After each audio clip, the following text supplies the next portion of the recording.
काय गरज होती मला सांगा? अरे असं कसं बोलतोय? मी मृत्यूच्या गुढतेबद्दल चिंतन करतोय, मृत्यूचं गूढ शोधतोय. वहिनीला इच्छा मरण हवाय आणि ज्ञानदेवाने ते स्वीकारले जिवंतपणी. मृत्यू इथं स्वीकारलाय हे सांगायचंय मला.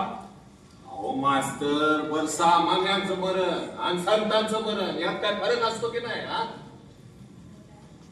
तसं मरण सांगण्यास मी सारखंच असतंय म्हणा. म्हणजे मेल्यावर सांगण्याचा श्वास बंद होतोय. अपर मरणाचा उद्देश आहे काय असणार? का मारायचं, कशा पायी मारायचं हे मास्तर मी काय म्हणतोय समजतंय ना? मला इच्छा मरणाचं उदाहरण द्यायचं होतं आणि ते मी सांगितलं. बस थांबा, मला बोलू द्या.